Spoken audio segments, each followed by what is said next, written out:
শপথ করিতেছি যে কোনো বিষয় রাজ্যের মন্ত্রী হওয়া যাহা আমার বিবেচনার জন্য আনিত হইবে বা আমি জ্ঞাত হইব তাহা ওই মন্ত্রী রূপে আমার কর্তব্য সমূহের যথাযথ নির্বাহের জন্য।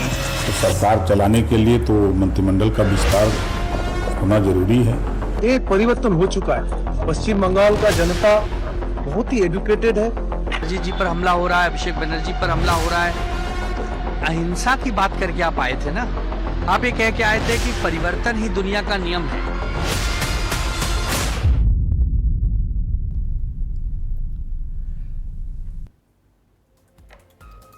नमस्कार, मैं शेखर त्रिवेदी।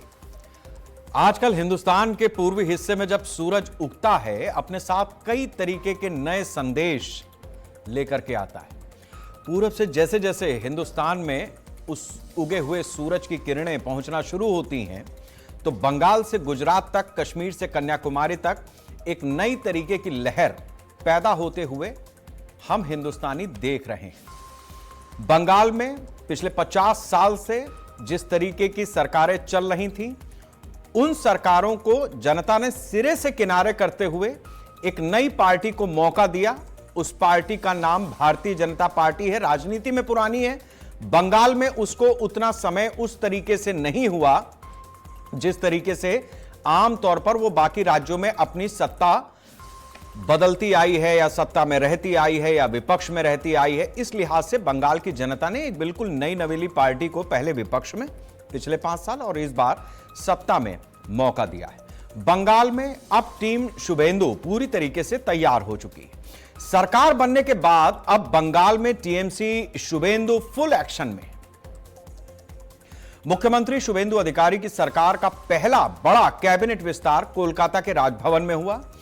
राज्यपाल आर.एन. रवि ने एक भव्य समारोह में 35 नए विधायकों को मंत्री पद की शपथ दिलाई, गोपनीयता की शपथ दिलाई। इस नए विस्तार के साथ ही शुभेंदु सरकार के अब मंत्रियों की संख्या हो गई 41। मंत्रिमंडल का विस्तार किया गया है और विभाग बांटने का सिलसिला चल रहा है।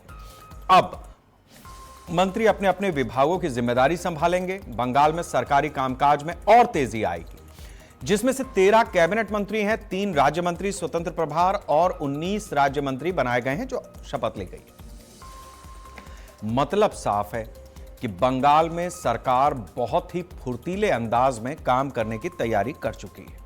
कैबिनेट विस्तार में व्यापक सामाजिक और क्षेत्रीय प्रतिनिधित्व पर भी जोर दिया गया है। मंत्रिमंडल में महिलाएं, आदिवासी, मतुआ समुदाय, राजवंशी समुदाय, इन सब का प्रतिनिधित्व है, जिससे सबका साथ सबका विकास का संदेश जा सके। क्रिकेट के मैदान पर अपनी रफ्तार से बल्लेबाजों के स्टंप उड़ाने वाले अशोक डिंडा ने अब मंत्री बनकर राजनीति की पिच पर अपनी पारी की सफल आधिकारिक शुरुआत कर दी। साल 2021 में पहली बार बीजेपी की टिकट पर विधायक बनने के बाद डिंडा को एक लंबा समय विपक्ष की बेंच पर बैठना पड़ा, लेकिन इस साल चुनाव में दोबारा मैना सीट से धमाकेदार जीत दर्ज करने के बाद पार्टी ने उनकी मेहनत और जमीनी पकड़ का सम्मान करते हुए उन्हें कैबिनेट में एंट्री दी। अशोक डिंडा ने कहा कि यह हमारी 5 साल की कड़ी मेहनत और संघर्ष का नतीजा है। ममता बनर्जी की सरकार के खिलाफ लड़ाई लड़ते हुए हमें बहुत सारी दिक्कतों का सामना करना पड़ा। जब हम विपक्ष में थे तो हमें जनता के बीच जाने के लिए एक रैली तक का इजाजत लेने की जरूरत पड़ती थी, जो मिलती नहीं थी। हमारे खिलाफ झूठी एफआईआर दर्ज की गई। टीएमसी के गुंडे आए दिन हम पर जानलेवा हमला किया करते थे। डिंडा ने याद दिलाया कि वो खुद इन हमलों में घायल हुए, लेकिन उन्होंने कभी मैदान नहीं छोड़ा। सरकार बनने के साथ ही सीएम शुभेंदु अधिकारी ने ताबड़तोड़ बड़े फैसले लेना शुरू किया था। बंगाल में बॉर्डर पर नाकेबंदी रोकने से लेकर बीएसएफ को जमीन देने तक, सरकारी नौकरियों में उम्र की छूट बढ़ाने और पुरानी नियुक्ति पर रोक लगाने जैसे बड़े फैसले किए। सरकार की सख्ती का ही नतीजा है कि अब बंगाल में घुसपैठिए खुद बंगाल छोड़कर भाग रहे हैं। भाजपा सरकार ने 1 जून से अपने चुनावी वादे के मुताबिक अन्नपूर्णा योजना को भी मंजूरी दी है, जिसमें महिलाओं को 3,000 रुपया और बसों में मुफ्त यात्रा की सुविधा देने का वादा किया गया है।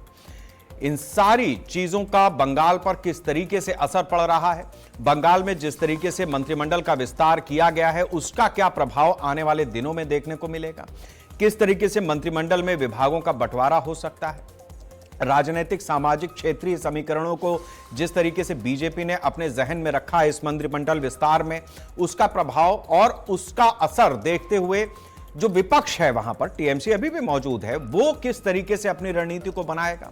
बीजेपी के लिए कितना आसान है कि ये सारे ढोल जिस तरीके से कानों तक पहुंच रहे हैं, जब बजाए जा रहे हैं तो पहुंच रहे हैं, इसका असर कितना और किस हद तक जमीन पर उतरता हुआ में कितने दिनों में दिखेगा, ये सारे सवाल आज हमारी चर्चा का शेखर वार्ता में विषय होंगे।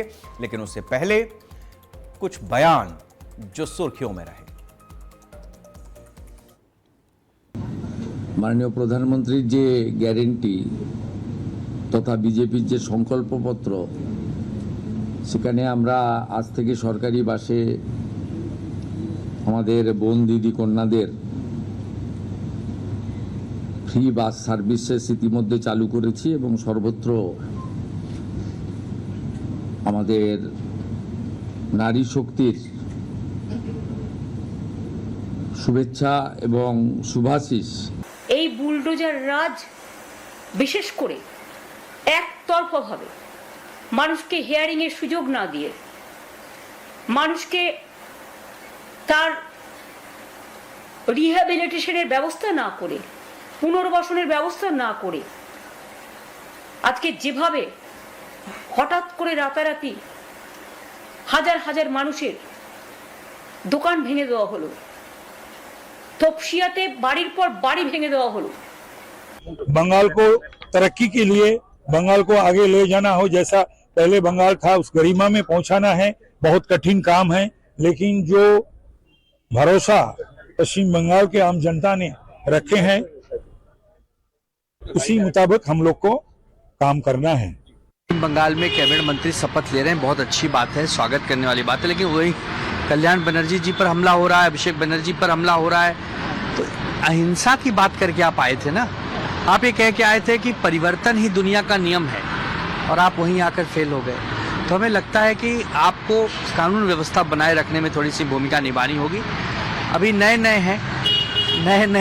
हैं तो थोड़ा सा देखते हैं कि थोड़ा समय देते हैं, लेकिन हम यही कहेंगे कि बदले की भावना से राजनीति करने से अच्छा विकास की अगर भावना से राजनीति करेंगे तो ज़्यादा बेहतर होगा। जिस तरह का माहौल बंगाल में वही लोग पैदा किए थे ना, गुंडागर्दी, तानाशाही, तो वही जो आज कल तृणमूल कांग्रेस के गुंडे बदमाश थे वो वहाँ से अब छोड़ करके उनकी कमजोरी जान गए, सरकार चली गई। तो ये इतिहास है कि सरकार बदलती है तो अधिकारी भी बदल जाते हैं, सरकार के पक्ष में और अपराधी भी, दोनों सरकार के सुर में सुर मिलाने लगते हैं। दो बड़ी बातें इन सारे बयानों में हैं। एक तो शिवसेना की तरफ से, शिवसेना का डीएनए जिस तरीके का है उसमें शिवसेना इस बंगाल के बदलाव को अपनी तरह से महसूस कर रही है, अंदर अंदर शायद खुश भी हो रही है, उसके प्रवक्ता के बयान से ऐसा लग रहा है। लेकिन चूंकि शिवसेना की जो स्थिति है या जिस तरीके की स्थिति में वो पहुंच गई भारतीय जनता पार्टी के साथ विवाद के बाद, उस स्थिति में खुलकर इजहार नहीं कर पा रही है। तो जो पार्टियां हिंदुस्तान के लिए, इस देश के लिए लगातार काम करती रही हैं और जिनका डीएनए उस तरीके का है कि जो राष्ट्रवाद के ही नाम पर अपने आप को, अपने एस्टेब्लिशमेंट को देखती आई हैं, उनके लिए ये एक सहज प्रक्रिया के तहत होने वाले बदलाव की प्रक्रिया है।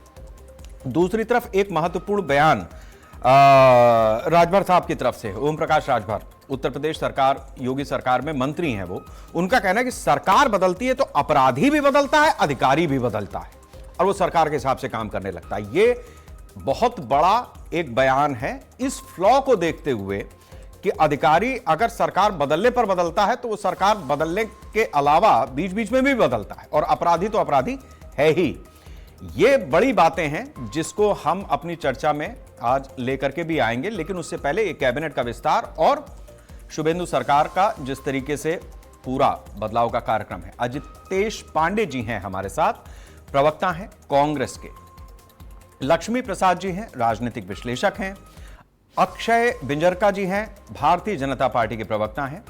रफीक सरकार जी हैं, प्रवक्ता हैं तृणमूल कांग्रेस के। आप सभी लोगों का बहुत बहुत स्वागत है। हमारे साथ में सीपीआई-एम के भी प्रवक्ता जुड़ेंगे, जैसा मुझे बताया मेरे साथियों ने, थोड़ा सा समय है उनको अभी पहुंचने में।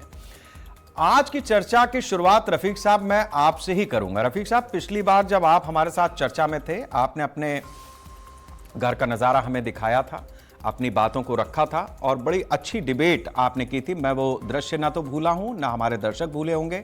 मैं उसी जगह से शुरू करता हूं। आज बंगाल में बदलाव हुआ है, शुभेंदु सरकार मुख्यमंत्री हैं, उसके साथ में आज उनकी कैबिनेट भी आगे बढ़ गई है, पूरी टीम अब काम कर रही है अपनी तरह से। मेरा सवाल जो आपसे है वो ये कि 15 साल में बहुत सारी चीजें ऐसी थी जिसका आप खंडन करते आए जब हम चुनावी डिबेट करते थे बीजेपी के साथ आपकी, लेकिन जो हम देख पा रहे हैं एक पत्रकार होने के नाते रफीक साहब, उससे तो बड़ी रूह फना हो रही है। मतलब पश्चिम बंगाल के बॉर्डर्स पर भरे पड़े हैं जो उधर जाना चाहते हैं वापस अपने मुल्क बांग्लादेश, और ऐसे करीबन 30 लाख लोगों का आंकड़ा है जिनको 1500 रुपया लक्ष्मी भंडार से मिल रहा था। 30 लाख महिलाएं हैं ऐसी जो कह रही हमें मिलता था, वो आधार और पैन कार्ड और ये और वो सब यहीं फेंक करके जा रहे हैं, कह रहे पता नहीं क्या होगा, हमें हमारे मुल्क जाना है। ये कैसा टीएमसी, मतलब ये क्या हो रहा था रफीक साहब? सबसे मैं पहले आपको बताऊं, मैं इसके आगे भी एक डिबेट में कह चुका हूं, जो बॉर्डर का जो सिस्टम है वो बीएसएफ दिखता है। बीएसएफ केंद्रीय सरकार का अंदर पड़ता है, ये राज्य सरकार का अंदर नहीं है। इसे देखना चाहिए था केंद्र सरकार के। आज केंद्र सरकार में 15 साल हो गया, तो क्यों इतना दिन तक केंद्र सरकार सोए हुए थे? मेरा सवाल वही है, जो आप 15 साल से क्यों नहीं देखे? जब आप पहले गवर्नमेंट में आए, बॉर्डर के सिस्टम आप क्यों ठीक नहीं किए? सिर्फ घुसपैठिया, हमें इसके आगे भी आपको डिबेट में बोला था, घुसपैठिया सिर्फ बंगाल में नहीं घुसता है, घुसपैठिया राजस्थान में भी घुसता है, गुजरात में भी घुसता है, बंगाल का हिस्सा बंगाल से एकदम करीब में है। ये बॉर्डर सिस्टम तो बीएसएफ के अंडर में क्यों नहीं? अच्छा एक सेकंड रफीक साहब, इसमें फंस जाएंगे हम लोग। अभी शुभेंदु सरकार को बने बने जुम्मा 4 दिन हुए, उस व्यक्ति ने बीएसएफ को जमीन भी दे दी, चिकन नेक वाला जो सिलीगुड़ी वाला वो हिस्सा था उसको भी हेमंत बिस्व शर्मा और इन दोनों लोगों ने मिलकर के निपटा दिया। बीएसएफ आज फेंसिंग की तरफ आगे बढ़ गई है। और घुसपैठिए, मतलब देखिए कोई आदमी कहीं से घुस आया वो अपनी जगह पे, लेकिन लॉ एंड ऑर्डर कानून, सर लॉ एंड ऑर्डर, एक minute sir, law and order राज्य का विषय है। केंद्र सरकार की दखलंदाजी अपनी जगह पर होती है, तब होती है जब होती है उस पर राजनीति होती है। मैं कह रहा हूं कि आपके राज्य में कोई XYZ आया, आपकी कैसी इंटेलिजेंस थी, कैसे अधिकारी थे जो आधार, राशन कार्ड और फलाना फलाना सब चीजें बनाते चले जा रहे हैं, उनको सरकारी योजनाओं का लाभ मिलता चला जा रहा है, और टीएमसी की सरकार 15 साल से यह अंदाजा नहीं लगा पा रही है कि यह हिंदुस्तानी है भी या नहीं। मैं आपको इसके पहले भी मैं कहा, ममता बनर्जी बार बार केंद्रीय सरकार से अपील करने लगी गई है, तो बोली है जो यह बंगाल का सिस्टम जो है बीजेपी गवर्नमेंट इसको नकारा है। चलिए ठीक है, मैं समझ सकता हूं, आपकी भी अपनी व्यवस्थाएं हैं, एक सीमा से ज्यादा आगे जाकर के शायद जवाब देना। मैं अजितेश पांडे जी आपसे समझना चाहूंगा कि बंगाल की स्थिति को देखते हुए कांग्रेस इस पूरे प्रकरण को कैसे देख रही है? एक राज्य, मतलब आपकी भी सरकार केंद्र में रही है, और ये जो बांग्लादेशी भाग रहे हैं ना अपना मुल्क बताते हुए बांग्लादेश को, वो ऐसा नहीं है कि पिछले 10-15 साल में आए, कोई 30-30 साल से, 40-40 साल से, और उसके बाद भी वो यहां पर अपना आइडेंटिटी प्रूफ फेंक करके और वापस अपने देश जा रहे हैं, अपने देश जा रहे हैं। वो कह रहे हैं मैं अपने देश जा रहा हूं। कांग्रेस इसको देख पा रही है, समझ पा रही है या नहीं समझ पा रही है अभी? जी बिल्कुल शेखर जी, आपको बताया होगा उन बांग्लादेशियों ने जो जा रहे हैं कि वो 30 साल पहले आए हैं या 40 साल पहले आए हैं। सवाल मुद्दा, क्योंकि आप लोग यही है कि जब भी बात करते हैं, जब मोदी जी बात करते हैं वो नेहरू जी और इंदिरा जी के पास चले जाते हैं, आप भी जब बात करते हैं 30 साल पहले चले जाते हैं। तो अटल बिहारी वाजपेयी की गवर्नमेंट भी तो थी, उस समय उनको नहीं नजर आया क्या? तो वह वहां नहीं जाना चाहिए। बात अब मैं आपसे ये करना चाह रहा हूं, मैं आपसे सवाल ये आप जो रख रहे हैं ना, जो बताया प्रवक्ता टीएमसी के, मैं आपको ये पूछ रहा हूं कि 15 साल से बॉर्डर की जिम्मेदारी घुसपैठिया, मैं आधार कार्ड इशू कौन करता है? सेंट्रल गवर्नमेंट इशू करता है। घुसे वो कहां से? International subject. आप बोल रहे लॉ एंड ऑर्डर बंगाल का है या स्टेट सब्जेक्ट है? इंटरनेशनल बॉर्डर पार करके कोई व्यक्ति घुस रहा है, इंटरनेशनल बॉर्डर को रक्षा देने का काम जो है वो बीएसएफ करती है। तो बीएसएफ अगर काम नहीं कर पाई और इतने सारे लोग वहां आके बैठ गए, तो फिर आप बताइए ना कि इसमें तो होम मिनिस्टर को रिजाइन करना चाहिए। अगर 30 लाख लोग बॉर्डर से घुस के आ रहे हैं तो इंटेलिजेंस फेलियर स्टेट का है या सेंट्रल का है?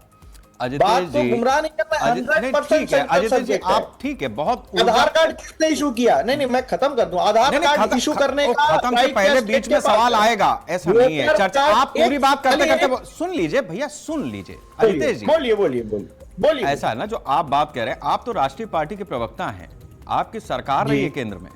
बीएसएफ को जमीन मुहैया कराना किसका काम है? आप पहले सिर्फ इतना बताइए हमें चर्चा में। जमीन मुहैया कराने का काम जो है वो स्टेट गवर्नमेंट का है, जो उन्होंने नहीं किया वो विफल रही। तो बीएसएफ कहां हवा में बाड़ा लगा दे क्या? कहां लगा देंगे? नहीं, मैंने आप बताना चाह रहे हैं कि आपको ये बता दूं कि पूरे भारतवर्ष में बांग्लादेश का जो बॉर्डर है वो 2200 किलोमीटर का बॉर्डर बांग्लादेश और भारतवर्ष में शेयर होता है, जो 5 राज्यों में गुजरता है। और आप क्या यही बताना चाहते हैं कि सिर्फ पश्चिम बंगाल में फेंसिंग नहीं है? फेंसिंग असम में भी नहीं है, फेंसिंग त्रिपुरा में भी नहीं है पूरी तरीके से, और इन दोनों राज्यों में बीजेपी की सरकार है। मैं इस बात पे टीएमसी को भी बोलना चाहूंगा कि उन्होंने जमीन दिलाने में जो देरी की वो उन्हें नहीं करनी चाहिए थे, लेकिन जितना जमीन दिलाया उस जमीन पे क्या फेंसिंग का काम हो गया? क्या नहीं हुआ। आज आप रेलवे हॉकर उठा दे रहे हैं पश्चिम बंगाल में। रेलवे किसके अंडर में आता है? सेंट्रल गवर्नमेंट के अंडर में। उठा कौन रहा है? Railway police force. किसके मदद से? Central force. तो आप 12 साल में क्यों नहीं उठाए? आज आपको दिख रहा है कि रेलवे एनक्रोच हो गया है, रेलवे की जमीन एनक्रोच हो गई है। तो ये जो ऑप्टिक्स का राजनीति है ना, ये बीजेपी को बंद करना चाहिए करने का। ठीक है, मैं इसका जवाब अभी बीजेपी। और एक बात, वोटर कार्ड किसने इशू किया? आप घुसपैठियों का बात करते हैं, इलेक्शन कमीशन ने वोटर कार्ड इशू किया। किसके अंडर में इलेक्शन कमीशन? आज तो ज्ञानेश कुमार का अपॉइंटमेंट लेकर सुप्रीम कोर्ट में चैलेंज हो गया कि वो बेआईनी है। जिस तरीके से चीफ जस्टिस को हटा के कैबिनेट, तो वो आप ही के हो गए हैं। आज के दिन में इलेक्शन कमीशन ऑफ इंडिया जो है वो इलेक्शन कमीशन ऑफ बीजेपी हो चुका है। तो किसने इशू किया इलेक्शन कमीशन? सवाल तो बीजेपी से पूछिए। अभी जाऊंगा उनके पास, पहले आप लोगों के कुछ मंतव्य तो ले लूं। और दूसरा, एक सेकंड देखिए, क्या कहते हैं अजितेश जी, मेरा नहीं है ज्ञानेश कुमार, वो संवैधानिक। मैं इसी देखो, जब भैया शब्द निकलेगा मेरे को भी पिन की तरह से टन से आके लगा। अभी आप समझो इस बात को, ऐसा मत करो भाई, हम पत्रकार हैं। बीजेपी बोल रहा हूं, हमारे लिए कांग्रेस भी वही है, टीएमसी भी वही है, और अक्षय जी भी वही है, लक्ष्मी प्रसाद जी थोड़ा सा अलग है, वो राजनीतिक विश्लेषक हैं। आप तीनों लोग एक ही नाव के आदमी है भैया, नाव केवल झंडा अलग अलग है, आप तीनों लोग पॉलिटिशियन हैं, हम पत्रकार हैं। आपकी नाव पे टाटा बाय बाय क्या हो रहा है ये रिपोर्ट करते हैं भैया, सवाल पूछना ही हमारा काम है भाई। तौर पे नहीं था शेखर जी, मैं बीजेपी के लिए बोल रहा हूं। Okay, BJP. अच्छा जी, आप अपने पास पॉइंट नोट करिए भैया, हम काटे दे रहे हैं। अभी वापस मैं रफीक साहब के पास जाऊंगा। रफीक साहब का दर्द बड़ा है इस समय, इस बात को समझना पड़ेगा। अक्षय जी, आपको भी समझना पड़ेगा, क्योंकि आप जिस तरीके से सत्ता में आए हैं उसमें बहुत बड़ा किला हिला दिया, गिराई दिया आपने। रफीक साहब में हैं कि चले गए? रफीक साहब, मेरी आवाज आपको मिल रही है? अच्छा, देखिए साहब, नेटवर्क ही चला गया, नेटवर्क गया कि रफीक साहब ने काट दिया, समझ में नहीं आया। खैर, अक्षय साहब, मैं आपसे ही सवाल लेता हूं। रफीक साहब का जो बयान था वो तो आपने सुना ही है, और अजितेश जी की भी जो बात थी वो भी उन्होंने रखी है। मैं आपसे ये समझना चाहूंगा कि जिस तरीके से बंगाल में अभी हाल फिलहाल के दिनों में हमें कुछ चेंजेस देखने को मिल रहे हैं, जिस तरीके की स्थितियां वहां पर बन रही हैं, अभी आप इस सफाई को करने में कितना समय लेने वाले हैं? दूसरी चीज ये कि अब जब कैबिनेट का विस्तार हुआ है, इसके बाद जनता को बहुत सारी अलग अलग तरीके की एक्सपेक्टेशंस हैं, जो आपके वादे इरादे थे, उन चीजों को लेकर के आपकी तैयारी किस तरीके की है? और एक सवाल और मैं शुरू में अपनी तरफ से ले लेता हूं। अब मुझे नहीं पता कि अभिषेक बनर्जी पर वास्तव में ये प्री प्लान उनकी तरफ से था या आपकी तरफ से था, आरोप तो लगेंगे ही आपकी पार्टी पर। कल्याण बनर्जी, उनका हालांकि मैंने वीडियो देखा, वो तो सर पकड़ लिए, अपना लेट वेट गए, उतना उनके चोट वोट लगी नहीं लगी ये भी अपने आप में सवाल है। आ गए रफीक साहब भी हमारे साथ में, बहुत अच्छा गया रफीक साहब, मैं आऊंगा अब आपके पास। तो अक्षय जी, एक तो यह है कि टीएमसी के लोग पर अत्याचार, वो बार बार ये कह रहे हैं कि आप अहिंसा के रास्ते पे आए थे, तो अहिंसा वाला मामला जो है वो हिंसा में कैसे बदल गया? या फिर विनय न मानत जलधि जड़ वाले फार्मूले पे चले गए हैं आप, रामचंद्र जी वाले पे, कि विनय न मानत जलधि जड़ गए 3 दिन बीत, बोले राम सको तब भय बिन होए न प्रीत, तो आपने प्रत्यंचा तान रखी है, अब उसके सामने जो आ रहा है निपट रहा है।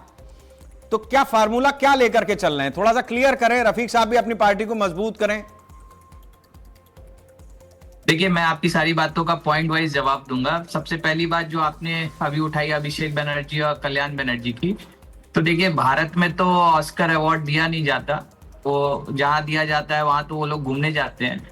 ये जो भी नाटक नौटंकी जो अभी कुछ दिनों से चल रही है वो सबके सामने है।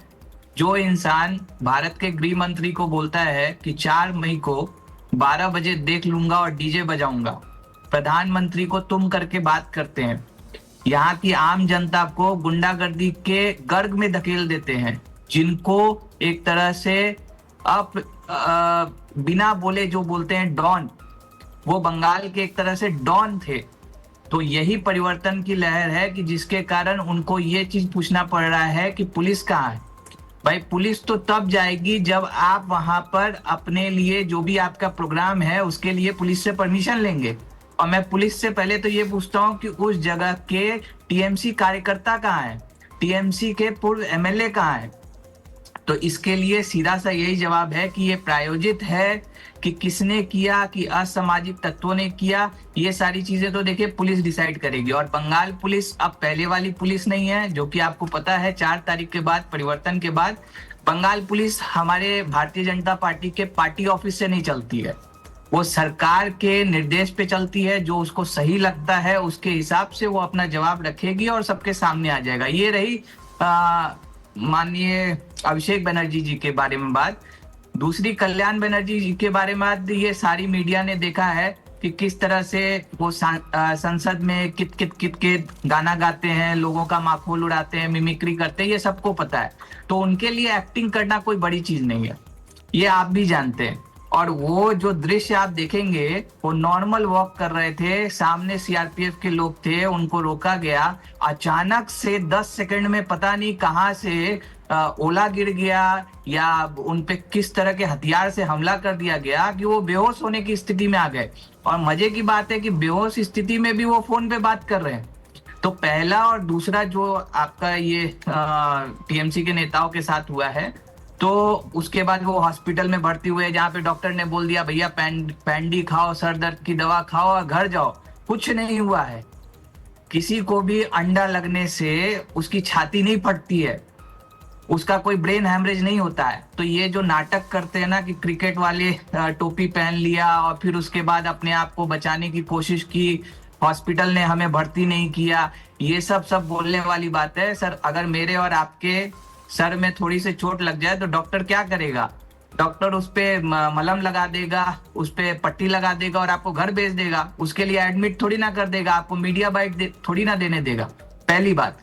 दूसरी बात मैं इस बारे में बोलना चाहूंगा कि जो लोग बंगाल को अपनी बपौती समझते थे कि यहाँ पर हम जैसा करेंगे वैसा होगा, 4 तारीख के पहले जो अभिषेक बनर्जी गाड़ी की बोनेट पे खड़े होके और गृह मंत्री को धमकाते थे और यहाँ के बहुत सारे भाजपा के कार्यकर्ताओं को मरवाया है उन्होंने। 2021 के इलेक्शन के बाद 321 मौतें हुई है भाजपा कार्यकर्ताओं की। 25 से 27 हमारी महिला कार्यकर्ताओं ने कैमरे पर बोला है कि गैंग रेप हुआ है। क्या किया था टीएमसी सरकार ने? क्या किया था टीएमसी सरकार ने? कुछ नहीं किया। हमने तो यहाँ तक कि बंगाल पुलिस को गवर्नमेंट ने साफ साफ ये चीज बोला है कि आप इस पे निष्पक्ष आप जवाबदेही देंगे, तय करेंगे और जो आरोपी है उनको पकड़ेंगे। और आरोपी पकड़े भी गए। यही है बंगाल पुलिस। और हमारे कार्यकर्ताओं के गैंग रेप हो जाते थे तो ममता बनर्जी मुस्कुरा के निकल जाती थी। अब आते दूसरी बात पे, जो आपने टीएमसी प्रवक्ता से जो पूछा कि बीएसएफ वाली बात और बांग्लादेश घुसपैठियों वाली बात। देखिए, 77 जातियां ओबीसी के अंडर आती थी बंगाल में। आपको पता होगा, आपके भी फील्ड रिपोर्टर है, आपको भी काफी ज्यादा इस बारे में नॉलेज है बंगाल में किस तरह की पॉलिटिक्स चलती थी। 74 सिर्फ मुस्लिम जातियां थी। क्यों भाई? बाकी ओबीसी नहीं आते थे क्या? आपको पता होगा कि पूरे इंडिया में 10 लाख वोटों से एक जगह असम के एक डिस्ट्रिक्ट से जहां से कांग्रेस इलेक्शन लड़ी थी, अभी कांग्रेस के प्रवक्ता बहुत बड़ी बड़ी बातें कर रहे थे, तो उस जिले से जीती थी जहां जिसको मिनी पाकिस्तान कहा जाता है, और जहां पर सबसे ज्यादा बांग्लादेशी घुसे, 10 लाख से ऊपर वोटों से वहां पे कांग्रेस जीती थी। तो ये कांग्रेस का किसके साथ टाई अप है और टीएमसी का प्रदेश में किसके साथ टाई अप है, ये सबको साफ पता है। दूसरी बात, बांग्लादेश घुसपैठियों के लिए बताता हूं कि ये जो इतनी आसानी से और मासूमियत से जो बोल रहे हैं ना कि बीएसएफ को हमने जमीन नहीं दी, बीजेपी ने जमीन दे दी, तो क्या हो गया? ये क्या हो गया इतना आसान बात नहीं था। ये चिकन नेक की जमीन देना, ये बीएसएफ को बैरिकेडिंग के लिए जगह देना, ये बहुत बड़ी बात थी और ये हमारा चुनावी मुद्दा था जिसपे पब्लिक ने बीजेपी को वोट दिया और जिसके कारण ही हम लोग सत्ता में आए कि यहाँ पे बंगालियों की हम सुरक्षा कर पाएंगे, बंगाली अस्मिता की सुरक्षा कर पाएंगे, इसीलिए लोगों ने हम पर विश्वास किया। उसको देखते हुए शुभेंदु अधिकारी की सरकार को 21 दिन भी पूरे नहीं हुए, नॉट इवन 21 डेज, और उसके अंदर बीएसएफ को जमीन भी दी गई, आधिकारिक रूप पे काम भी चालू हो गया, चिकन नेक का भी काम चालू हो गया। और आप एक सरकार से क्या चाहते हैं जो दिन रात लोगों के लिए काम कर रही है, तोलेबाजी के लिए काम नहीं कर रही। यहाँ तो आप बंगाल की रिपोर्टिंग अगर देखेंगे, टीएमसी के जो काउंसलर हैं उनके पास 100 करोड़ रुपए, सोने के महल। जो काउंसलर है, मैं एमएलए और मंत्रियों की बात नहीं कर रहा, वो तो आगे पता चल जाएगा। वो तो अभी भी आप देख रहे होंगे कि जिस तरह से झड़ी लगी हुई है, काउंसलर लोग अपने पद से इस्तीफा दे रहे हैं, एमएलए लाइन लगाए खड़े हैं कि हमें बीजेपी में आना है, मंत्री कहीं बाहर घूमने चले गए, जो पूर्व मंत्री थे वो घूमने चले गए हैं। तो ये सारी चीजें, ये करप्शन, तोलाबाजी, सिंडिकेट सिस्टम जो टीएमसी का मूल था, यही 3 मूल थे उनके, तोलाबाजी, करप्शन और सिंडिकेट, और इसी दम पे वो सरकार में रहते थे। आप सोचिए ना, अभिषेक बनर्जी को आज अंडे पड़ रहे हैं। ठीक है अक्षय जी, आपने अपनी बात को पुख्ता तरीके से और विस्तार में रखने की रखा ही है। अब उसमें थोड़ा सा आगे बढ़ाते हैं इस चर्चा को, वरना रुकी रह जाएगी यहीं पे। आपके पास तो बहुत कुछ है आज बताने को। लक्ष्मी प्रसाद जी, मैं आपसे अब ये समझना चाहूंगा कि बीजेपी जिस तरीके का काम कर रही है, उसको जो मैसेज देना है, ये सिर्फ चीजें मैसेज तक ही आपको लग रहा है कि अभी मैसेज ही कन्वे हो रहा है, या आपको लग रहा है कि जो आमूलचूल बदलाव की बात थी वो भी यहां पर दिख रहा है, और शायद यही वजह है कि चाहे टीएमसी हो चाहे बाकी लोग हों, वो बीजेपी में अपनी दरखास्त लगा रहे हैं, पार्टियां टूट रही हैं और नया एक किस तरीके से अपना किला बचे इसकी कवायद हो रही है?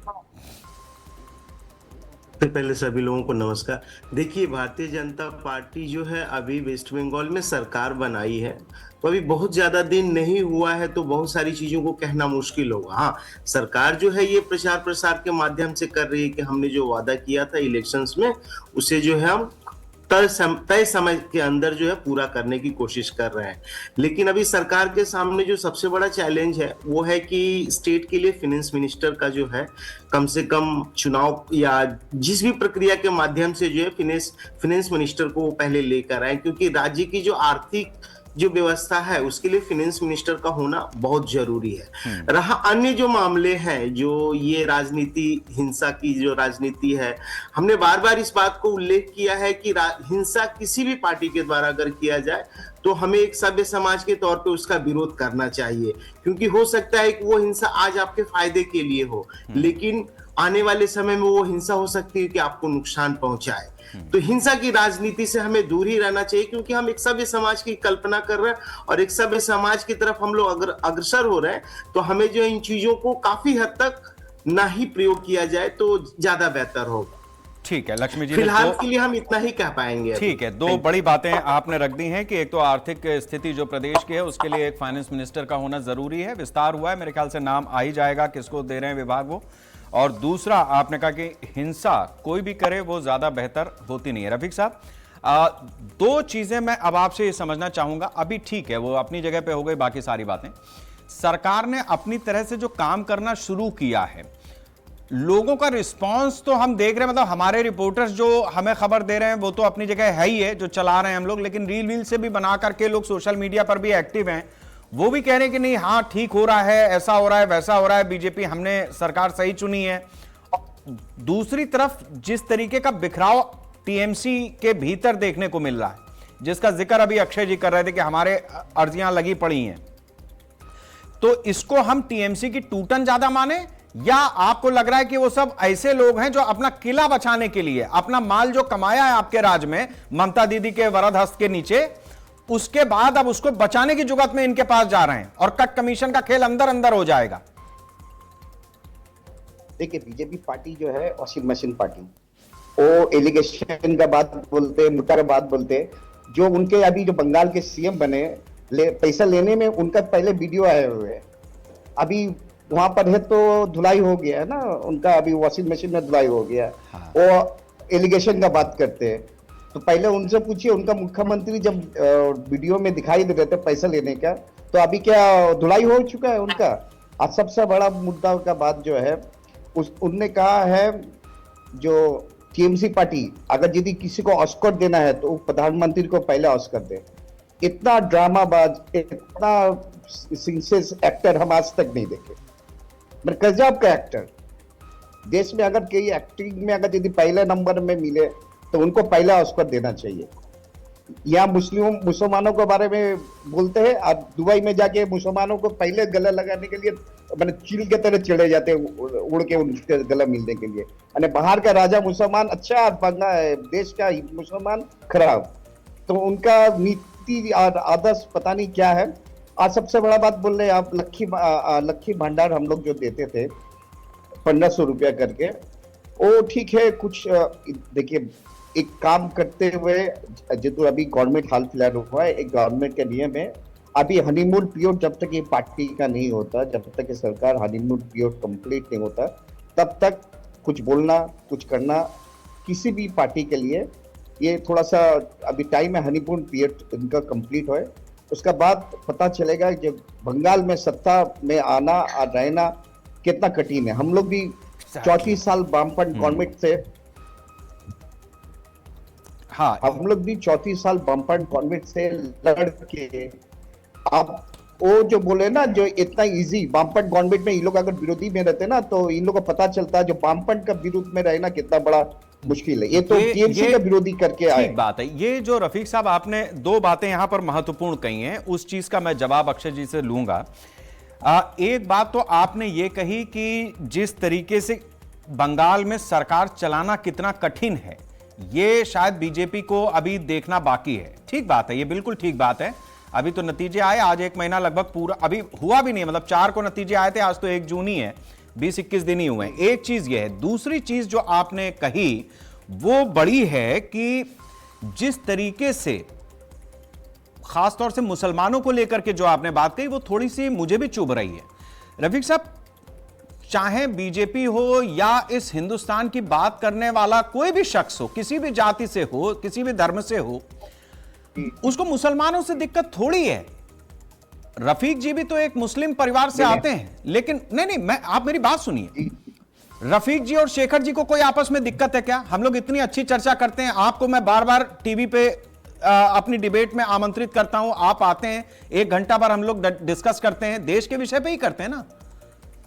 लेकिन रफीक साहब, दिक्कत उन लोगों से है, और उसके लिए तो रफीक साहब को भी दिक्कत होगी जो आज कह रहे हैं कि नहीं, अब ममता दीदी चली गई, वो लेफ्ट भी चला गया, अब बीजेपी वाला आ गया, अब हम अपने देश जा रहे हैं। ओ भाई, तो हमारे टैक्स पेयर का पैसा खा रहे थे, तो हमारी किसी गरीब बहन का 1500 रुपया उखाड़ रहे थे, तो हमारे किसी गरीब भाई का अनाज खा रहे थे। वो ठीक है, केंद्र की गलती है कि टीएमसी की गलती है, उसमें हो सकता है, वो ठीक है, डिस्कस कर लेंगे अपन। ये हमारे घर की बात है। रफीक भाई, आप बताओ ना इस बात को, जो 30 लाख आदमी उधर जा रहा है, वो मुसलमान है कि बांग्लादेशी है? वो मुसलमान होने के बाद अगर बांग्लादेशी है, उसको हम नहीं पसंद करते भैया, तुम जाओ अपने यहां। हमें रफीक साहब पसंद है, हमें एपीजे अब्दुल कलाम पसंद है, हमें बिस्मिल्लाह खां पसंद है। गुजरात में, राजस्थान में बहुत सारा पाकिस्तानी भी है, उससे भी पहले भगाइए। भाई, हम उधर जाएंगे ना, अभी बंगाल की बात कर लेते हैं, आज बंगाल की बात करेंगे। ऐसे तो हमारा देश कभी साफ नहीं हो पाएगा। रफीक जी, देखिए, मैं आपको आगे भी मैं बताया बंगाल में जो है एक सांस्कृतिक देश, आपको मैं कुछ दिन आगे अपने घर का वीडियो भी दिखाया। मेरा जो मुद्दा है, मेरा मुद्दा एक ही है, हम बंगाली है, हम बंगाल भारत के बंगाली है, हम बंगाल के मुसलमान हैं, भारत के मुसलमान हैं। हमारे पहले हमारा भारत का संविधान, भारत का धरती, उसके बाद कोई, चाहे वो बांग्लादेशी हो चाहे पाकिस्तानी हो, उसको निकाल बाहर करना सिर्फ बीजेपी गवर्नमेंट का नहीं है, प्रत्येक पार्टी, प्रत्येक नागरिक का हक है जो उसको मुल्क तक, उसके इलाका तक, उसको हम लोग खुद जाके उनको बोलिएगा तो हम लोग जाके उनको बॉर्डर तक छोड़ जाएंगे। उसके लिए हम लोग का किसी पार्टी या किसी मुद्दा का दरकार नहीं पड़ेगा, हम लोग का अंडर दे दीजिए, हम लोग उसको प्यार मोहब्बत से जाके बोलेंगे भाई तुम लोग चले जाओ। तो बोला काहे नहीं अभी तक? भाई ये मैं आपको अभी भी मैं बोल रहा हूँ, बॉर्डर का सिलसिला जो है ये तो 50 साल तक क्यों नहीं देखे भाई? ठीक है रफीक साहब, अच्छी बात है, आप सवाल का जवाब देने की कोशिश कर रहे हैं, यही चाहिए। मुसलमान से हमें कोई दिक्कत नहीं है, अरे वो ठीक है भाई, आए कभी आपने, मान लो हम कह रहे हैं परिवर्तन ही किया, आप हो सकता है पंडित रहे हो, नहीं मैं बात कहता हूं। देखिए थोड़ा सा भी आपको बताओ। हाँ, आपको मैंने अपना घर का शीर्षण बिल्कुल दिखाया, मैंने तो शुरुआती उस चर्चा में आज कल्चर में मैंने दिखाया। मेरा बोलने का मतलब है, आज आप 15 साल के बाद 34 साल ममता बनर्जी पार्लियामेंट में सिर्फ बांग्लादेशी भगाने का जो वामफ्रंट ने किया था, उड़ा के पेपर मुंह में फेंक के आए थे स्पीकर में, वो बांग्लादेशी इशू नहीं था।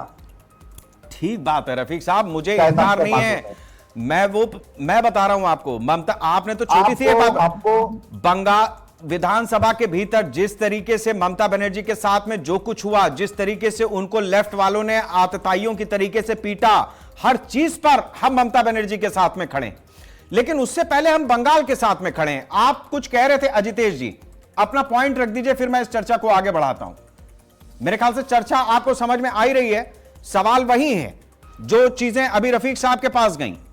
दिक्कत किसी से किसी को नहीं है, लेकिन हिंदुस्तान में किसी भी बाहर के आदमी से तो हमारे घर में क्यों घुसे भाई? ये जो आपने बताया ना कि दिक्कत किसी से नहीं है, ये सेक्युलर शब्द को भी जो है प्रियम्बल में, कॉन्स्टिट्यूशन में जो है ना, वो कांग्रेस नहीं लाया है, और इसी शब्द को हटाने के पीछे ये बीजेपी वाले पड़े। ये जो आप बोल रहे हैं ना, ये कांग्रेस ने करके दिखाया है कि इस कांग्रेस के रहते पश्चिम बंगाल और पूरे भारतवर्ष में डेमोक्रेसी जिस तरीके से आगे बढ़ी है, वो उसको बीजेपी अब कॉन्स्टिट्यूशनल चेंज अमेंडमेंट लाने के पीछे पड़ी हुई। हाँ। दूसरी बात आपने जो बताया ना कि बाहर का व्यक्ति क्यों रहेगा, 100% नहीं रहना चाहिए। अगर कोई बाहर का व्यक्ति है तो उसको बाहर जाना चाहिए, और उसको जो 1500 रुपए के आपको बहुत दर्द हो रहा था, जो हमको भी दर्द होना चाहिए कि 1500 रुपए बाहर का लोग लेके क्यों जा रहा है, लेकिन दर्द आपको यह भी होना चाहिए कि 8 लाख करोड़ रुपया कॉर्पोरेट टैक्स माफ कर दिया जा रहा है बीजेपी के द्वारा। दर्द आपको तब भी होना चाहिए जब किसान का जो है हाईएस्ट रेट ऑफ सुसाइड हो चुका है। दर्द आपको तब भी होना चाहिए जब नीरव मोदी, ललित मोदी, विजय माल्या जो है वो देश से जो है हमारा और आपका ही टैक्स पेयर का पैसा, उसमें बीजेपी वाले भी है टैक्स पेयर के पैसे में, सब टैक्स पेयर का पैसा जो लाखों हजारों करोड़ रुपए जो ये लेके बाहर चले जा रहा है, दर्द आपको तब भी होना चाहिए। दर्द तब भी होना चाहिए जब गौतम अडानी 90,000 करोड़ रुपए आपका और मेरा यहां से बैंक से लोन लेके यूएस में जाके इन्वेस्ट करेगा ताकि उसके ऊपर जो केस चल रहा है उसको बंद कर दिया जाए। तो इन मुद्दों पे भी चर्चा होना चाहिए शेखर, वो हम लोग किसी और दिन कर लेंगे। होना चाहिए, बांग्लादेशियों को बाहर जाना चाहिए। अजितेश जी क्या है, देखो आपने इतनी बातें कही, मेरा आपसे वादा है किसी दिन हम इन्हीं पॉइंट्स पर डिस्कस कर लेंगे, अक्षय जी को भी बुलाएंगे, रफीक जी को भी बुलाएंगे, सबको बुलाएंगे, और जो पॉइंट है, लेकिन आज तो हम बंगाल के ऊपर कर रहे हैं। एक पॉइंट के बारे में ठीक, एक सेकंड, अब मैं आगे बढ़ूंगा। देखो चर्चा में भैया समय सबका निर्धारित है, आप समझो हमारी भी मजबूरी है। अब एक पॉइंट जो आपने कहा है, सेकुलर शब्द का जो आपने बात कही और बीजेपी के हटाने की बात कही, तो देखो इंदिरा गांधी हमारी बहुत महान प्राइम मिनिस्टर थी, इसमें कहीं कोई दो राय नहीं। वो बंगाल बांग्लादेश बन गया, पूर्वी पाकिस्तान बांग्लादेश बन गया, उसको भी हम याद करते हैं इंदिरा जी का, थैंक यू। लेकिन जो सेकुलर मतलब जो 3 शब्द जोड़े गए ना भैया, वो इमरजेंसी लगा के जोड़े गए, वो लोकतांत्रिक व्यवस्था से जोड़े नहीं गए। तो पहले मूल रूप को वापस लाओ, उसके बाद सोचेंगे कि जोड़े या नहीं जोड़े। में कोई दिक्कत है क्या? नहीं, आप तो अभी बताते कि मेरे को आपसे परेशानी नहीं है। नहीं, हमको परेशानी, परेशानी मैं बता रहा हूं ना आपको, हर काम तरीके से होगा भैया लोकतंत्र में। अच्छा, तो तरीके से अब तरीका यह है कि इमरजेंसी के समय पे जितनी चीजें हुई से हो रहा है। अब देखो भाई, बंगाल में जो नहीं अजितेश जी, अब मान लो किसी की नसबंदी हो गई, उसका तो नसबंदी खोल ही नहीं जा सकती अभी, लेकिन ये जो शब्द वब्द जोड़े गए उसको तो किनारे कर सकते हैं ना। आपने जो बोला एकदम सही बात बोला कि तरीके से होना चाहिए। तो बंगाल में जो बुलडोजर चल रहा है तरीके से चल रहा है क्या? बहुत तरीके से चल रहा है। हमारे यूपी से ट्रेनिंग ली है। अरे योगी जी से सीखा है। आप कह के दिखाओ ना कि योगी जी गलत कर रहे हैं। क्या वो तरीका सही है? एनकाउंटर जिस तरीके से हो रहा है, क्या तरीका सही है? अच्छा, बकरीद के दिन ओ भाई, डोरी बांध बकरीद के दिन एक हिंदू दोस्त को, अजितेश जी, बकरीद के दिन एक हिंदू लड़के को बुला करके, अपने दोस्त को बुला करके और उसका कत्ल कर देना, और उसके बाद इंस्टाग्राम पे वीडियो डालना कि मैंने हिंदू की कुर्बानी दी है, ऐसे आदमी का एनकाउंटर नहीं होगा तो किसका होगा? वैसे आदमी को उठा के आप एग्जीक्यूट करिए, फांसी लगाइए, एग्जीक्यूट दीजिए। वो कुर्बानी दे रहा हिंदू की और हम एग्जीक्यूट करें? अक्षय जी आप आ जाओ मैदान में भाई। अक्षय जी और कैबिनेट में खाली आप दीजिए जवाब, आप खुली हुई है चर्चा। ठीक है भैया, अब आप आपस में समझें। जैसे कि अभी कांग्रेस के प्रवक्ता बोल रहे थे डेमोक्रेसी की बात, जी बोल लेंगे, और जो कैबिनेट इनका बना है ना, उसमें कैबिनेट मंत्री भी जो है टीएमसी और कांग्रेस से ले जाके बनाए हैं, मुख्यमंत्री भी कांग्रेस से ले जाके बनाए हैं। अरे तो वो वॉशिंग मशीन में धुल लिए, वो वॉशिंग मशीन में, वो रफीक जी ने बताया कि इनके पास वॉशिंग मशीन है भाई। अजितेश जी, आपके बंगाल में कितने विधायक जीते हैं वो भी हमें पता है, ठीक है, और आपकी पार्टी में कितना डेमोक्रेसी है वो भी हमें पता है कि कर्नाटक में सरकार बन रही है। अरे सुनिए भाई, बीच में मत बोलिए। अब सुनिए, अब सुनिए सुनिए अजितेश भाई सुन लीजिए। कर्नाटका में सरकार बनी है और सीएम के नाम के लिए जब अध्यक्ष, अरे सुनिए, सीएम के नाम के लिए जब अध्यक्ष से पूछा जाता है तो वो बोलते हैं कि भाई ये हम नहीं बता सकते, ये तो राहुल बाबा बताएंगे, ये हम नहीं बताएंगे। खैर, हम आते हैं बंगाल में। बंगाल में जहाँ तक आप बात कर रहे थे, सुनिए ना, बंगाल में जहाँ तक बात हो रही है कि अभी जैसा कि भाई साहब बोल रहे थे कि बकरीद और यहाँ पर मुसलमानों के हक की बात, वो बताएंगे कि कौन मुख्यमंत्री बनेगा। बंगाल एक ऐसा स्टेट है जहाँ पे हर फ्राइडे जहाँ पर रास्ते जाम कर दिए जाते थे, नमाज पढ़ने के लिए यहाँ पे रास्ता बंद कर दिया जाता था। अब बकरीद से पहले ये धमकी दी जाती थी कि हम लोग रेड रोड पे ही पड़ेंगे। अच्छा ठीक है अजितेश जी और अक्षय जी, पड़ी जाती थी। ठीक है, आप दोनों लोगों ने थोड़ी देर अपना आपस में गुत्थम गुत्था कर लिया, अच्छा लगा, हमारे दर्शकों को भी अच्छा लगा होगा कि नहीं दोनों लोग फाइट कर रहे हैं, दोनों प्रवक्ता कमजोर नहीं है।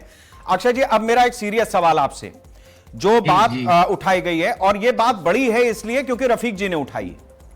देखिए, बहुत सारा व्यक्ति ऐसा है जो टीएमसी में रहा होगा, लेफ्ट में रहा होगा, वो समय के साथ में उसने समय की धारा को समझा और भारतीय जनता पार्टी में आकर के शामिल हो गया। अभी भी जो आपने बात कही कि बहुत सारा काउंसलर है, पूर्व मंत्री है, बहुत सारा पॉलिटिकल लीडर है जो बीजेपी में आना चाहता है। अब ये आप माने या ना माने, लेकिन मैं इस बात को पूरे दावे से कह सकता हूं टेलीविजन पर और पूरे भरोसे से कह रहा हूं कि वो आदमी आपकी विचारधारा से प्रेरित होकर के नहीं आ रहा है। जिनको विचारधारा से प्रेरित होकर के आना था वो तब आए जब आप सत्ता में नहीं थे, और अब जो आ रहे हैं वो सिर्फ अपना किला बचाने के लिए आ रहे हैं। और ऐसे लोगों की आपके यहां भी, मतलब आपके यहां का मतलब यह है कि भाई कब किसकी नीयत कितने पे डोल जाए। एक पुड़िया पान पे आदमी बिक जाता है, यहां तो करोड़ों रुपए का एम्पायर है उनका। क्या पता एक छटकनी उन्होंने डाल दी किसी की झोली में और वो मामला रफा दफा हो गया। यहां बीजेपी, हमने देखा एक बाबू सिंह कुशवाहा होते थे, एनआरएचएम का आरोप लगा यूपी में, उनको बड़े बड़े मंत्री बीजेपी में शामिल कराने के लिए लग गए, बड़े बड़े मंत्री मतलब नेता। फिर बीजेपी में विरोध हुआ, पब्लिक में हमने डिबेट कर डाली और उसके बाद उनका जो आना था वो रुका, मतलब उनको तो सर्टिफिकेट जारी हो रहा था। तो भैया अक्षय जी, यहां पे ये मामला बड़ा कंट्रोवर्शियल है और बड़ा फूंक फूंक जिसको कहते हैं ना कि मतलब दूध का जले हैं। रफीक साहब भी इनके पास लेफ्ट से आए थे, अभी जब इनकी पार्टी से आपके पास जा रहे हैं तो वो सचेत कर रहे हैं। मैं आपको इसका जवाब देता हूं और एकदम क्लियर जवाब दूंगा। 4 तारीख को रिजल्ट आया, 5 तारीख को माननीय राज्य सभापति जो हमारे अध्यक्ष है शमीक भट्टाचार्य जी, उन्होंने ये चीज को क्लियर किया कि अगले 3 महीने तक बीजेपी में कोई भी बड़े स्तर और छोटे स्तर की ज्वाइनिंग नहीं होगी। नंबर 1। नंबर 2, अगर आप नीचे के स्तर पे देखें तो तृणमूल के काफी सारे कार्यकर्ता तो नहीं बोलूंगा, गुंडे बोलूंगा, जो पहले तोलाबाजी करते थे, जिनको कलेक्शन करना है, वो अपने आप भगवा शर्ट पहन के और अपने आप को बीजेपी बोलने लगे। इसके लिए कार्रवाई भी हो रही है, पुलिस की तरफ से भी कार्रवाई होगी, पार्टी की तरफ से भी कार्रवाई होगी। नंबर 3, आप इतने दिन से रिपोर्टिंग कर रहे हैं, आप मुझे बताइए कि आज तक किसी सरकार, जो सरकार आ गई हो, आज 21 दिन हो गए, तृणमूल का एक भी बड़ा नेता जो भाजपा में शामिल हुआ हो आप मुझे बता दीजिए, या किसी की, एक मिनट, किसी की बात भी चल रही हो कि नहीं मेरी उससे बात हो रही है, इससे बात हो रही है, मैं तो आने वाला हूं। लेकिन इसके पलट तृणमूल की बात करता हूं मैं, ममता बनर्जी ने आज एक मीटिंग रखी थी जिसमें 80 विधायकों को बुलाया गया था, 77 विधायक, 78 जो भी है, उसमें 20 विधायक आए थे। तो मैं ये पूछना चाहता हूँ, बाकी कहाँ गए थे? गोवा घूमने गए थे? बाकी कहाँ गए थे? दुबई चले गए थे? दूसरी बात, छोटी सी बात मैं बोल रहा हूँ, दूसरी बात मैं बोलना चाहता हूँ कि देखिए, राजनीतिक पार्टी राजनीति करती है जीतने के लिए, सरकार बनाने के लिए, इसमें तो कोई दो मत नहीं है। ठीक है, अपनी एक आइडियोलॉजी के साथ चलती है। तृणमूल की अपनी एक आइडियोलॉजी थी, गुंडागर्दी, तोलाबाजी जो भी थी। भाजपा की अपनी एक आइडियोलॉजी है जिसके कारण लोगों ने हमें चुना है। लेकिन भाजपा अपनी जगह इस चीज के लिए एकदम निष्बद्ध है कि तृणमूल के जो बागी जो भी नेता आना चाहेंगे, चाहे छोटे या बड़े, दागदार, गेट बंद है मुंह पर, और ये हमारे अध्यक्ष ने क्लियरली बोला है। तो तृणमूल कहीं पे भी मौका ना ढूंढे। 3 महीने के लिए, में उनके लिए जगह है। 3 महीने के लिए ना, 3 महीने के लिए ना जी, 3 महीने क्यों किया गया ये भी मैं आपको बता दूं। हाँ। जमीनी स्तर पे कई सारे तृणमूल के कार्यकर्ता ऐसे थे जिनको पार्टी की आइडियोलॉजी तो कुछ है ही नहीं वहां पे तो सिर्फ पैसा कमाने का धंधा है। तो वो आइडियोलॉजी नहीं होने के कारण ताश के पत्ते की तरफ बिखर रहे थे। तो वो लोग अपने आप को सिर्फ डिक्लेयर बीजेपी बोल देते थे। इसीलिए पार्टी ने अपनी तरफ से ये चीज को रखा कि आप आधिकारिक रूप में 3 महीने तक बीजेपी का कोई आप नेता कार्यकर्ता बन ही नहीं सकता। एग्रीड, ठीक है। बीजेपी, अब देखिए, आपने जो 3 महीने का रखा उसके पीछे यह था कि जो वो केओस पैदा करते थे कि पता लगा कहीं वो वसूली कर रहे हैं, और उन्होंने जाकर के खुद ही स्व घोषणा कर दी कि मैं बीजेपी में आ गया हूं, अब वसूली जो पहले हो रही थी वो जारी रहेगी। इन सब चीजों को रोकने के लिए आपने किया। ये बीजेपी का नजरिया है, बहुत अच्छा है, ठीक है। मैं अब दूसरी बात कहता हूं, वो तो छुटभइये हैं, वो तो वैसे भी आप डंडा फटकार देंगे तो भाग जाएंगे, भागना भी चाहिए, वो ठीक है, आपकी स्कीम यहां पे ये ठीक है। बड़ी चीज ये है कि अगले 3 महीने में जो बड़े लीडर्स हैं, बहुत सारा आपके पास अलग अलग सोर्सेस से, आपके इंटेलिजेंस से आपके पास ऐसी रिपोर्ट्स आएंगी जिसमें यह पता चलेगा कि किसके पास माल कितना है। मान लीजिए रफीक साहब के पास बहुत सारा माल है, अभी ये रफीक साहब टीएमसी की तरफ से बोल रहे हैं, और उसके बाद पता चले कि इनके पास है माल ठीक ठाक है, और अक्षय जी से इन्होंने संपर्क किया कि अक्षय भाई डिबेट में हम लोग बैठते हैं यार, थोड़ा देखो कैसे क्या हो सकता है, आप भी बताओ। तो 3 महीने के बाद ही सही, लेकिन अपना किला तो बचाना है ना भैया। तो सवाल इस बात का है, मेरी बात सुनिए, सवाल इस बात का है कि ये होता क्या है कि जैसे अजीत दादा अब रहे नहीं, वो उधर वो महाराष्ट्र में, बीजेपी जब चुनाव में थी तो उनको भर भर के कोस रही थी, और पता चला जब सरकार बनी तो अजीत पवार के साथ में बनी। ऐसा केवल उनके साथ में ही नहीं है, ऐसे बहुत सारे उदाहरण भरे पड़े हैं, ऐसे बहुत सारे लोग हैं। तो सवाल इस बात का है कि बंगाल में जो आज सूरज उग रहा है, नया संदेश लेकर के आ रहा है रोजाना, वो पता चले कि फिर मोनोटोनी हो जाए, उसके कारण रोज ही तो उग रहे हैं यहां पे, क्या है, ठीक है, रोज सवेरा सब एक ही जैसा हो गया। तो डर इस बात का भी है। वो कह रहे थे, अभी ये कह नहीं पाए, वो कह रहे थे कि नया मुल्ला ज्यादा प्याज मांगता है। देखिए शेखर जी, आप इसके लिए एकदम निश्चिंत रहिए। बंगाल में जो मैंडेट मिला है, जो 94% वोटिंग हुई और उसके बाद 208 सीटें जो भाजपा को मिली, ये एक सामान्य इलेक्शन नहीं था। ये खाली 15 साल के तृणमूल के कुरीति का रिजल्ट नहीं था। ये यहाँ पर बंगाली जो 50 साल से यहाँ पे प्रताड़ित हैं, हर तरह से परेशान हैं, उन्होंने बदलाव के लिए भाजपा को दिया। और मैं आपको अपनी तरफ से, अपनी पार्टी की तरफ से पूरी स्वेच्छा और समीक्षा के बाद आपको ये चीज बता रहा हूं कि यहाँ पर किसी भी तरह के तृणमूल के जैसे बाकी पार्टियों से इससे तोड़ लो और उससे मिला लो और ये इसके पास पैसा है, जैसा कि आप बता रहे थे, इस तरह की कोई गतिविधि आप आने वाले समय में नहीं देखेंगे। हमारा सिर्फ एक ही लक्ष्य है कि हमें मैंडेट मिला है काम करने के लिए। आपने हमारे नेताओं को भी सुना होगा, मंत्री को भी सुना होगा, चैलेंज बहुत बड़ा है। हम घर बैठने वाले नहीं हैं, हमें फिल्मी ड्रामा नहीं करना, हम जबरदस्ती हॉस्पिटल में जाके लेटने वाले नहीं हैं, हम अपने पे अंडे फेंकवाने वाले नहीं हैं, हमें काम करना है। इसीलिए 21 दिन के अंदर मंत्रिमंडल विस्तार हुआ और कल से ही आप देखेंगे जैसे ही विभागों का डिवीजन हो जाएगा सभी मंत्री अपने ऑफिस में पाए जाएंगे और काम करेंगे। हमें ये चीजें नहीं चाहिए, हमें जनता ने बहुत मैंडेट दिया। ठीक है अक्षय जी, अब मैं एक और महत्वपूर्ण सवाल रफीक जी से लेता हूं। रफीक साहब, अभी क्या है कि मान लेते हैं कुछ दिन देने चाहिए, ऐसी बात नहीं है भाई, वो भी पॉलिटिक्स करते हैं, आप भी करते हैं, आज वो सरकार में है, कल तक आप थे, पता नहीं कल आने वाले कल में क्या होगा, वो अपनी जगह पे है।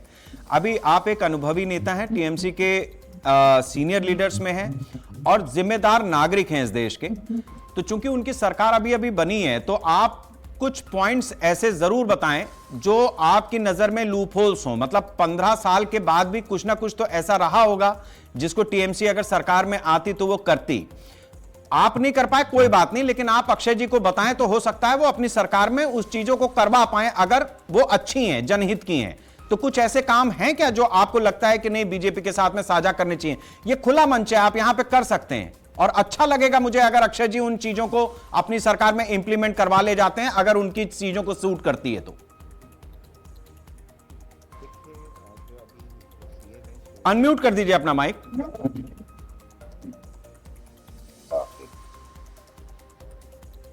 आप सुनाई दे रहे हैं? हाँ जी, हाँ जी, बोलें। देखिए, जो अभी के सीएम है शुभेंदु अधिकारी, इनका एक्सपीरियंस सिर्फ इनका सरकार में नहीं है, ये हमारे भी सरकार में मंत्री रह चुके हैं, एक दिन नहीं 5 साल मंत्री रहे, एमपी रहे। इनके जो काम करने का एक्सपीरियंस है, वो जानते हैं कि बंगाल का मट्टी में कैसे करके काम किया जाता है। वो मट्टी से जुड़ा हुआ इंसान है, वो जानते हैं बंगाल का नब्ज और बंगाल का पल्स, वो जानते हैं। अभी जो है हम लोग पॉलिटिकल आदमी हैं, हम लोग विरोधी में हैं। देखिए क्या होता है, जब आप सत्ता में पक्ष में विपक्ष में होंगे तो आपको दोनों पक्ष का बात बराबर ही सुनना चाहिए। विरोधी नहीं होगा तो आप गलती अगर नहीं निकालेंगे हम लोग तो आप सुधारिए कैसे? ठीक बात है। तो आप गलती तो हम निकालेंगे, ये तो आपको ये करना ही पड़ेगा। रहा ये जो बने हिंसा का राजनीति, ये बंद होना चाहिए। ये मारपीट का राजनीति, ये भाई मुद्दा में बात करो। बंगाल के मुद्दा में आप आए हो, बहुत दिन बाद आपको मौका मिला बंगाल में राजनीति सीखने के लिए, आइए, बढ़िया है। 2 साल आप ठीक है, दिल्ली में 2 साल है। एक बात आपने महत्वपूर्ण कही कि हिंसा से आपको दिक्कत हो रही है। अजितेश जी, मैं बिल्कुल आखिरी हिस्से में हूं, आपका अगर कोई सुझाव हो तो सिर्फ सुझाव दीजिएगा। अगर आप बीजेपी की सरकार से बंगाल में कुछ चाहते हैं as a Congress national party. BJP से तो भैया हम लोगों को कोई भी आशा नहीं है कि वो कोई भी देश को बढ़ाने की काम करेगी। एक सुझाव है कि बंगाल में अभी तक आपको बेचने का मौका नहीं मिला था, देश बेच दिए हैं, बंगाल को मत बेचिए। चलिए ठीक है, यहाँ ठीक है, आपने उनको ठीक आप अपनी बात रहे। लक्ष्मी जी, आपकी तरफ से सुझाव, आपने भी करीब से देखा है सारी चीजों को। यहाँ पे देखा जाए अगर तो जो सर्विस सेक्टर है उसका कंट्रीब्यूशन नियर अबाउट 53% है, इंडस्ट्री एंड मैन्युफैक्चरिंग का कंट्रीब्यूशन 29% है और एग्रीकल्चर का 17% है। तो ये जो सारे सेक्टर्स हैं, इस सेक्टर्स में जो है इंडस्ट्री एंड मैन्युफैक्चरिंग के सेक्टर में उम्मीद की जा रही है कि भारतीय जनता पार्टी जो है अच्छे काम करने की कोशिश करेगी। ठीक है अक्षय जी, आज की चर्चा की तारीख आप नोट कर लीजिए और जो बातें यहां पर लक्ष्मी जी की तरफ से और रफीक साहब की तरफ से कही गई हैं उस पर जो भी आप अपनी टिप्पणी देना चाहते हो। मेजर चीज ये कि भैया एक तो पीटो कम, ये ठीक नहीं है। मतलब अब ठीक है हमने गलती की तो की, रफीक साहब का ये कहना जो होता था वो होता था, लेकिन अभी इतनी तुड़ाई मत करो, अब ये चीजें ठीक नहीं है। और लक्ष्मी जी ने बता दिया है कि करना क्या है आगे। मैंने भी सुझाव दिया था, तो भी बता दीजिए। अजितेश जी ने तो मतलब आपने तो टिप्पणी कर दी ना, सुझाव कहां था उसमें? ठीक है, अरे बिल्कुल बढ़िया सुझाव। मैं ये बोलूंगा कि भाजपा किसी भी तरह से किसी भी हिंसा का सपोर्ट नहीं करती। हमारे कोई भी कार्यकर्ता इन चीजों में संलिप्त नहीं हो। पार्टी की तरफ से क्लियर निर्देश है, किसी का ऑफिस, किसी व्यक्ति को किसी भी तरह की परेशानी नहीं हो, नंबर 1। नंबर 2, जो लक्ष्मी जी ने बोली वो एकदम सही बात है। हमारा सिर्फ और सिर्फ फोकस यही है कि बंगाल को कैसे बढ़ाया जाए। और आपको ये जानते हुए खुशी होगी कि जिस दिन से ओथ ली है शुभेंदु अधिकारी जी ने, उसके अगले दिन से ही वो लगे हुए हैं कि बंगाल में इंडस्ट्रियलाइजेशन कैसे हो, चाहे टाटा को वापस लाना हो, चाहे उसके अलावा गूगल का इन्वेस्टमेंट कराना हो, चाहे यहाँ पे डेटा सेंटर खोलना हो। और एक चीज आपको और बताऊं, अभी जैसे लक्ष्मी जी ने बोला, आपने शायद गौर किया होगा कि बंगाल की जीडीपी में अभी सबसे ज्यादा जो एक्लेमेशन है वो सर्विस इंडस्ट्री का है। देखिए सर्विस इंडस्ट्री में क्या होता है ना कि जो पढ़े लिखे लोग होते हैं उनको नौकरी मिलती है, उनको अच्छी सुविधाएं मिलती है और उससे जीडीपी में ग्रोथ होता है, वो भी जरूरी है। लेकिन किसी भी स्टेट में जो आज हम लोग जिस तरह डेवलपमेंट के स्टेज में है, इंडस्ट्रियलाइजेशन सबसे ज्यादा जो जरूरी है वो मैन्युफैक्चरिंग में जरूरी है। और मैन्युफैक्चरिंग में दोनों तरीके की मैन्युफैक्चरिंग जरूरी है, जिसमें लेबर इंटेंसिव हो और कैपिटल इंटेंसिव हो। तो हम लोग इस पे पूरा ध्यान दे रहे हैं। और साथ में एग्रीकल्चर को, जिस तरह से आलू बाहर आप नहीं बेच सकते, तृणमूल के अलग अलग अनोखे जो पॉलिसी थे, इन सब को बार डाउन करके पॉलिसी को सिंप्लीफाइड करके सिंगल इंडस्ट्रियल पॉलिसी बंगाल में आनी जा रही है। शुभेंदु दा ने ये चीज को अनाउंस भी किया है और जल्दी आप देखेंगे बंगाल में इन्वेस्टमेंट की बाहर आएगी। और यहाँ पर आप बंगाल को बदमाशी, गुंडे, सिंडिकेट इस नाम से नहीं जानेंगे, आप बंगाल को सिर्फ और सिर्फ प्रगति के नाम से जानेंगे। चलिए अक्षय जी, अजितेश जी, रफीक जी, लक्ष्मी जी, बहुत बहुत शुक्रिया आप सभी लोगों का हमारे साथ इस चर्चा में शामिल होने के लिए। एक कहावत है ना, घोड़ा दूर ना मैदान, और घोड़सवार तो घोड़े पर सवार है। इस समय पे शुभेंदु सरकार अब अपने मंत्रिमंडल विस्तार के बाद पूरी ताकत से यह सरकार दौड़ने के लिए तैयार है। विभागों का बंटवारा हो जाएगा। जिस तरीके की उम्मीद के साथ में जनता ने भारतीय जनता पार्टी को वोट दिया है, अब दिन है, वो समय है कि हर चढ़ते दिन के साथ में भारतीय जनता पार्टी एक नया झंडा, एक नया वादा अपना पूरा करती हुई दिखाई दे। बंगाल देखना चाहता है और जो पूरब में दिख रहा है, जो दिखेगा, वो सारे देश को देखना है। सारे देश की नजर इस समय पूरब पर है, बंगाल पर है। सीमाएं अपनी तरह से, अपनी तरफ से सुरक्षित हो, इसके लिए भारतीय जनता पार्टी की सरकार ने जो इनिशिएटिव लिया है या जिस तरीके से सरकार ने कदम उठाए हैं, हम उम्मीद करते हैं कि जो यहां पर हैं वो चले जाएंगे और फिर लौटकर इधर कभी नहीं आएंगे। नमस्कार। আমি শপথ করিতেছি যে কোনো বিষয় যাহা আমার বিবেচনার জন্য আনিত হইবে বা আমি জ্ঞাত হইব, তাহা ওই মন্ত্রী রূপে আমার কর্তব্য সমূহের যথাযথ নির্বাহের জন্য। सरकार चलाने के लिए तो मंत्रिमंडल का विस्तार होना जरूरी है। एक परिवर्तन हो चुका है। पश्चिम बंगाल का जनता बहुत ही एजुकेटेड है। बनर्जी जी पर हमला हो रहा है, अभिषेक बनर्जी पर हमला हो रहा है, अहिंसा की बात करके आप आए थे ना। आप ये कह के आए थे कि परिवर्तन ही दुनिया का नियम है।